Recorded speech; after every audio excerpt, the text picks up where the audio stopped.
표창원 의원 안녕하세요. 네, 안녕하세요. 네, 김관영 의원 안녕하세요. 네, 안녕하세요. 김관영입니다. 두 분 인사 좀 나누시고요. 네, 의원님 안녕하세요. 네, 안녕하세요. 네. 고생 많으십니다. 예. 자, 앞서 일부 시간에 대통령 시정연설에 대해서 자유한국당, 바른정당, 정의당 입장을 들어봤기 때문에 두 분께도 네. 우선 시정연설에 대한 총평부터 먼저 듣겠습니다. 아무래도 야당, 국민의당 김관영 의원 먼저 말씀해 보시죠. 네, 대통령께서 국회에 직접 오셔서 연설하시고 또 국회의원들을 설득하려고 노력하신 그 소통의 노력은 평가할 만하고요. 네. 또 일자리를 위해서 특히 국회의원들의 설명하는 과정에서 이해를 도모하기 위해서 PT를 처음으로 쓰셨어요. 맞습니다. 22장이나 PT를 쓰셨는데 저도 뭐 이해하는 데 상당한 도움을 받았습니다. 그런 점들은 대단히 긍정적이다 이렇게 평가를 하고요. 다만 이 내용이 이제 대통령께서 청년과 일자리라는 용어를 오늘 많이 쓰셨거든요. 그리고 그 외의 얘기는 사실 거의 안 하셨습니다. 그래서 마치 이 오늘 추경안 시정연설 내용을 들어보면 추경안이 전부 다 대부분 일자리에 다 관계된 것처럼 이렇게 생각하기가 쉬운데 사실은 이번에 추경 예산이 11조 2천억 원인데 그중에서 일자리와 연관 있는 예산은 2조 뿐입니다. 그리고 나머지는 사실은 저희가 볼 때는 불급한 예산들이 상당히 많고요. 뭐 지금 당장 꼭 필요하지 않은 그런 것들도 상당히 많이 이 사업에 포함되어서 실질적으로는 꼭 일자리 예산만은 아니다라는 제가 말씀을 드리고 싶습니다. 자, 표창원 의원도 우선 총평해 보시면요. 네, 우선 김관영 의원님 말씀처럼 대통령이 역대 최초로 그 취임 이후 가장 빠른 시일 안에 국회에 오셨고요. 그리고 추경 예산안 설명과 협조 요청을 위해서는 최초로 이제 국회에서 연설하신 거죠. 그렇죠. 그리고 마치고 나가시면서도 그냥 나가시지 않고 각 야당 자리를 다 찾아가서 일일이 인사드리고 나가는 장면도 상당히 인상적이었고요. 내용적인 측면은 우선 그동안의 성장 위주의 그런 경제가 아니고 소득이 성장을 이끌어 나가는 경제여야 한다라는 그 설명부터 시작을 해서 그렇기 때문에 일자리가 더 중요하고 일자리 중에도 청년 일자리뿐만 아니라 여성의 경력 단절을 막는 보육 그 지원 예산 그리고 어르신들 일자리 경찰 소방 등 안전과 직결된 부분 이런 부분들에 대한 충분한 설명들이 있으셨기 때문에 아마 국민 여러분 모두가 이런 추경 예산이 필요하다라는 것에 공감하셨을 것으로 생각됩니다. 자, 이제 두 분이 전화상이지만 좀 토론 형식으로 아무래도 그럴까요? 제가 조금 더 말씀드릴게요. 이제 그 김관영 의원 먼저 말씀하시고 바로 표창원 의원 또 얘기하시고요. 저는 사실 그 지난 대선 과정에서 문재인 당시 후보께서 내가 대통령이 되면 추경을 10조를 편성하겠다 이렇게 말씀을 하셨어요. 그 점에 대해서 저는 상당히 좀 우려를 가지고 있었습니다.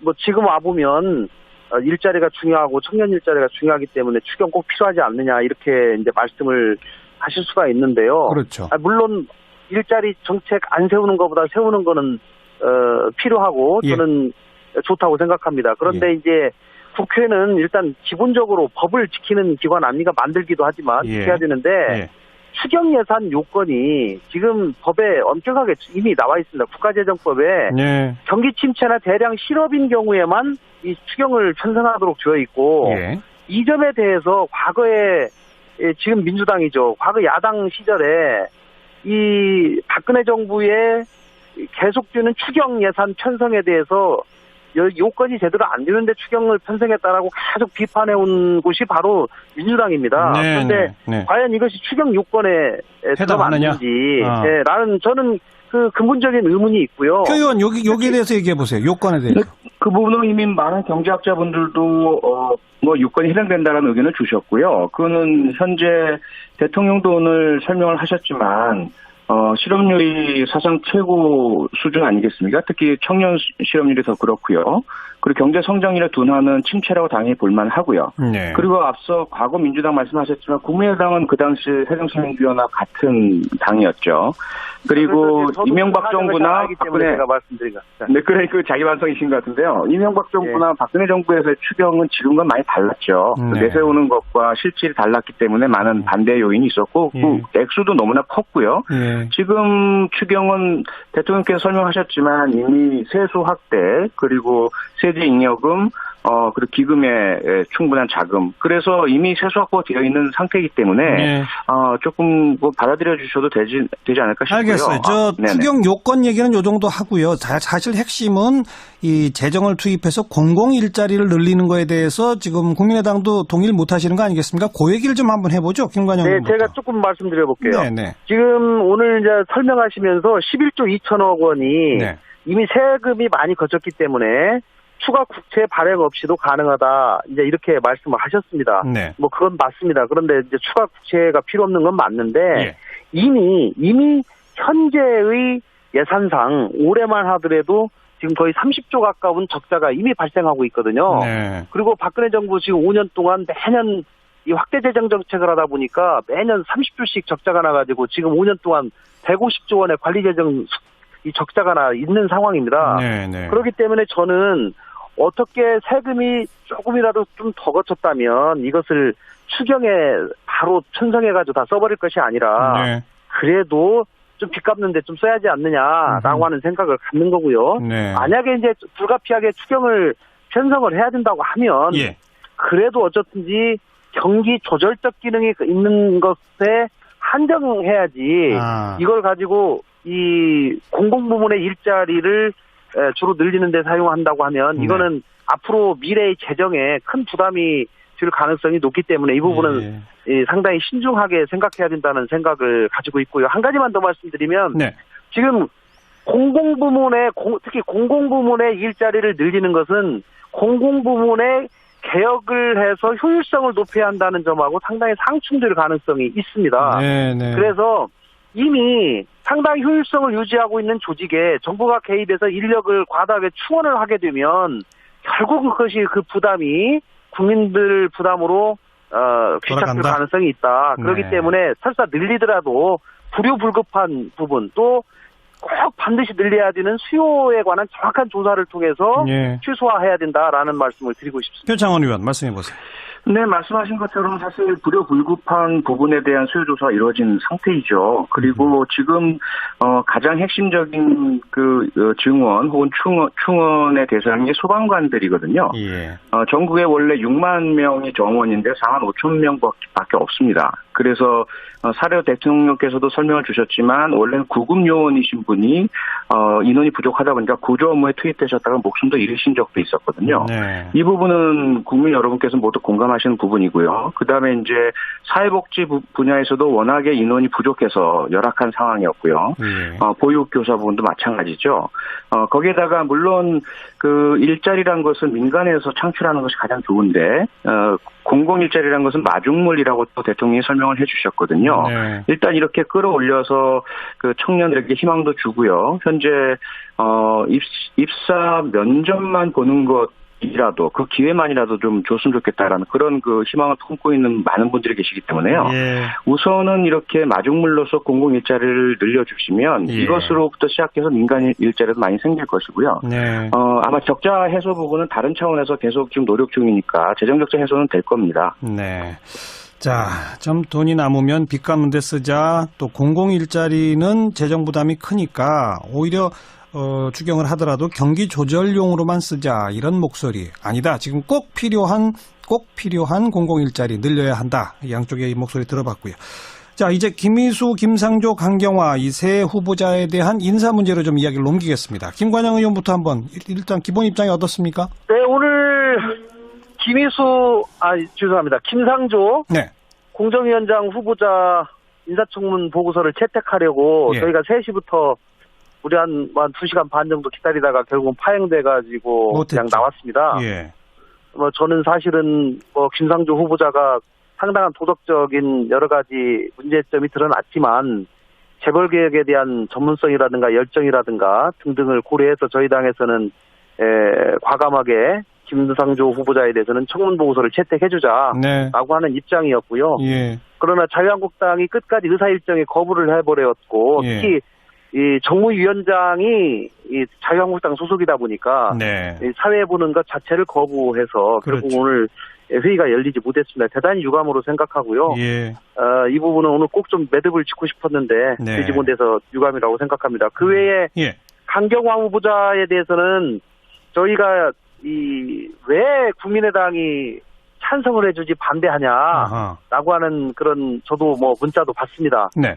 그렇지만 저희가 가장 이제 존중하는 것은 당시에 청문회에 직접 참석한 두 분의 저희 당 청문위원님이신데요. 네. 그분들께서 이 청문회를 마치고 네. 결국은 보고를 하는 과정에서 저희가 자기들이 청문회를 쭉 하루 종일 해봤는데 예. 여러 가지 도덕적 흠도 있지만 그 도덕적 결함을 능가할 만한 어떤 역량을 발견할 수가 없다. 그리고 네. 주요한 이 현안에 대해서 소신이나 철학을 발견하기가 어렵다라고 이렇게 보고를 하기 때문에 저희들이 뭐 그분들 의견이 또 가장 중요하지 않겠습니까? 예, 그래서 이제 그 부분은 지금 엄중한 이 4대 외교 부분에서 이런 부분을 제대로 헤쳐나기에는 역량이 부족하지 않느냐. 그래서 다른 분을 추천해 주시면 저희가 신속하게 처리하겠다 이렇게 말씀을 드리고 있는 겁니다. 김희수 헌법재판소장까지 얘기해 보시죠. 김희수 헌법재판소 소장은 저희 뭐 지금 최종적으로 청문회 채택 보고서는 안 됐지만 네. 아마 뭐 조만간 표결을 할 것으로 생각하고요. 네. 뭐 표결에 가면 저희 당은 뭐 이제 의원님들이 각자 소신에 따라서 투표를 할 것이라고 저는 판단합니다. 알겠습니다. 알겠습니다. 예. 좀 문제가 된 건 그럼 강경화 장관이기 때문에 요건에 대해서 표창원 의원 얘기해 보시죠. 네, 우선 뭐 김성조 위원장이나 김혜수 헌재 소장에 대한 국민의당의 협조에 대해서 대단히 감사를 드립니다. 네. 그리고 강경화 장관 후보에 대해서는 물론 비판의 부분은 충분히 저희들이 이제 아프게 받아들이고 있고요.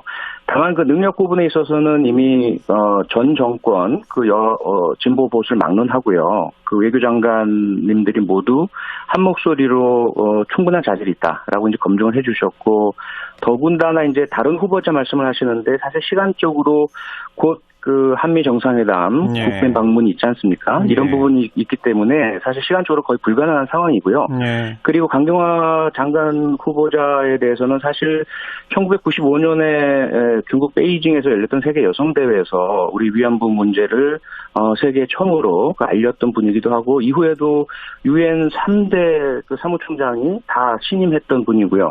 국제 무대에서 이미 그 자질과 능력이 다 검증된 분이기 때문에 정말 죄송하지만 우리 국민의당에서 전향적으로 협조해 주시기를 부탁드리고 싶습니다. 이 부탁에 대해서 김관영 의원 한마디. 네, 뭐 여러 가지 또 나름대로 장점이 있는 것도 맞고요.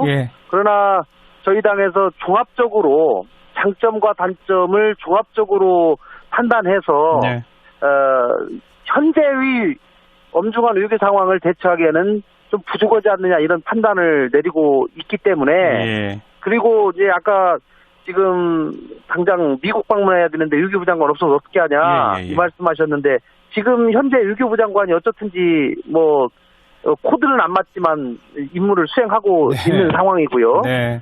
그리고 전직 외교부 장관들이 지지 성명 내가지고 자질을 검증했다, 입증했다 이런 말씀인데 사실은 이분들이 어떤 경위로 이런 지지 성명을 했는지 사실은 저희는 조금 뭐 의심스럽습니다. 어떤 의심이에요?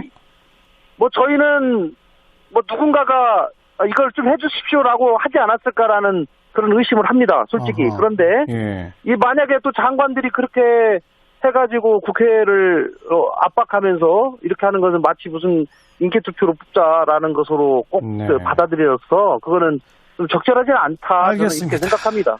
표 의원 한 20초만 드릴게요. 짧게 한 말씀.